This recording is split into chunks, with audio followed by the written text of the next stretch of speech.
You know, I frequently sit here and think about the way things are going and what could be done to make things more impactful. And to be quite honest, I've been sickened by the recent performance of the secular community.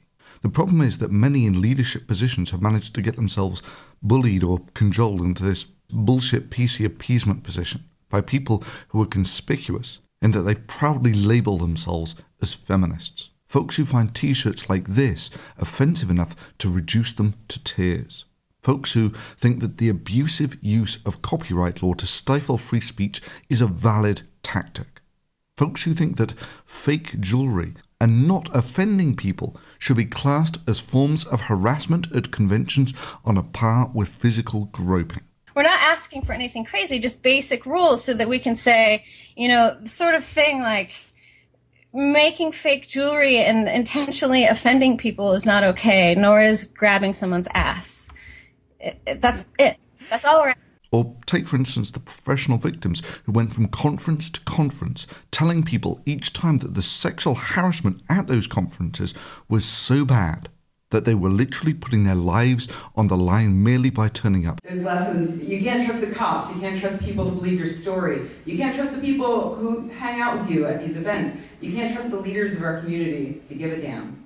That it was so dangerous that they had to go around in pairs. So at the conference, all of the skeptic writers who were there instituted a buddy system in which we always traveled together or with a male escort, and especially when returning to hotel rooms late at night. Even though, of course, the sexual harassment was so bad that all these poor defenseless women might not even have known they were being sexually harassed unless there was a feminist organisation there that could educate them about just what a horrific social injustice this harassment that they weren't even aware of was.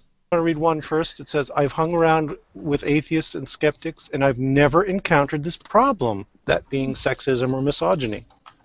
His name is Rick, obviously. I suspect he's flat-chested. That's, you know. Well, you know, but it's important to remember that there are also women who have hung out in these communities who have never experienced, who would say that they've never experienced sexism. And that's not to say that I'm implying that they're lying. More that I think that there are a lot of things that are part of a misogynist culture or milieu that would go by unnoticed by most women. They went unnoticed by me for most of my 20s. Or those who suggest with a straight face that there is actually an active debate in the secular community at the moment as to whether women are fuck toys and eye candy for privileged white men or are equal colleagues. Yep, apparently the debate is taking place online in exactly those binary terms with no other positions available. You see, P.Z. Myers said so. Right now, for instance, the internet community of atheists is racked with these paroxysms of argument over, of all things, the status of women. We're trying to decide whether women are eye candy and fuck toys for the privileged white men, or whether we're colleagues together in this movement. And I would have said some time ago, oh, that's easy, that's settled. We know what the answer is there, right? They're equal partners in this effort. But surprisingly, that debate is going on the internet right now.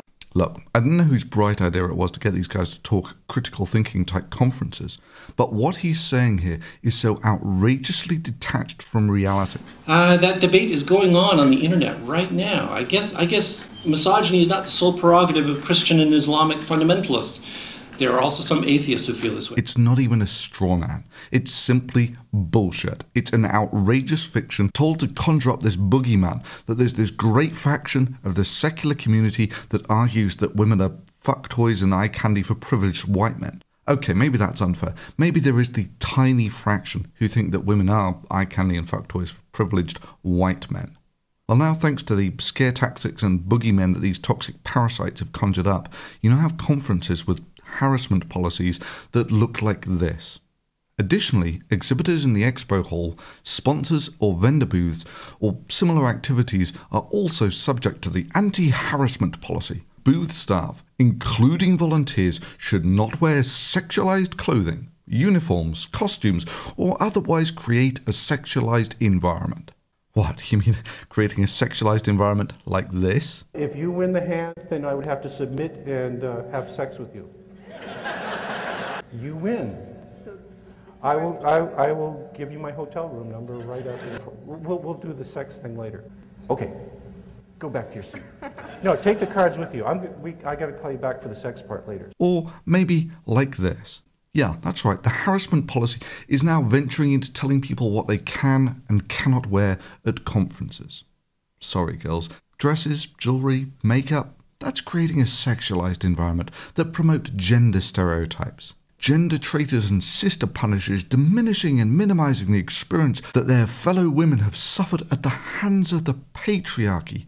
I think of the words that those who will want to protect you from this harassment that you're not even aware of would use. Seriously, who would pay money to go to a convention like this? The time away from your job, the travel costs, the hotel costs, the conference costs, simply to be judged by some highly strung and obscenely hypocritical professional victims as to whether their clothes constitute creating a sexualized environment and therefore fall under the harassment policy. But the poisoning doesn't end there. These spanners actually want to redefine what words mean. You know, like atheism used to mean just not accepting there was a god or gods. Well, now it means this. And when we use science, it answers problems. It resolves questions for us. We should do more of that, I think. So, I propose this, that, atheism is the radical notion that we should live our lives by the principles of reason and evidence. That is, by science.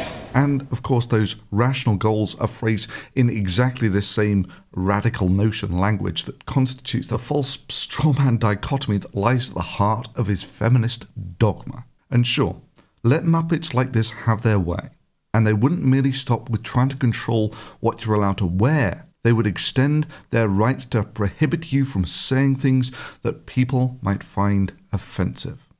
Your right to do something ends the second that what it is you're doing hurts somebody else. It's the original phrasing is you can wave your arms around, but that right stops when you hit somebody in the nose. I believe your right to swing your fist ends where my fate begins. Or something along those lines.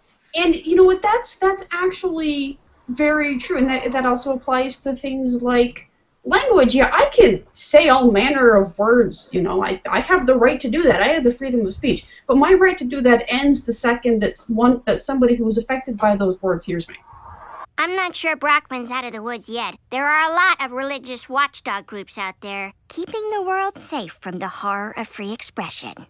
For my part, I've watched with despair as these ultra-PC professional victims have slowly dripped poison into what used to be a vibrant and exciting conference scene, such that I really want nothing to do with it.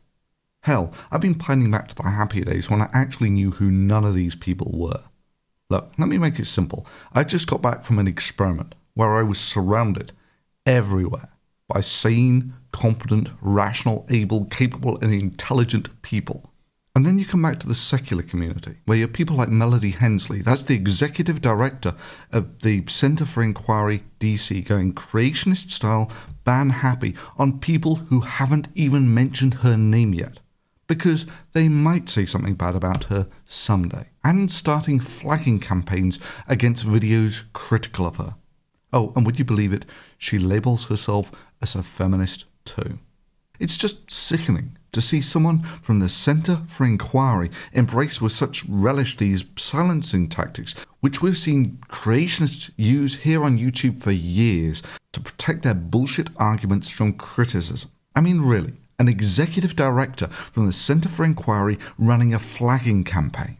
Shit, these people would give Scientology a run for their money. Thankfully, these PC bullies really cannot get much purchase on the open forum of free speech. That is, on YouTube, these thin-skinned whiners are an utter non-event. I don't have a major presence on YouTube. They're like creationists. Their ideas just cannot compete on an open and fair playing field, and they know it. Stating things like, the comments at YouTube are a cesspit.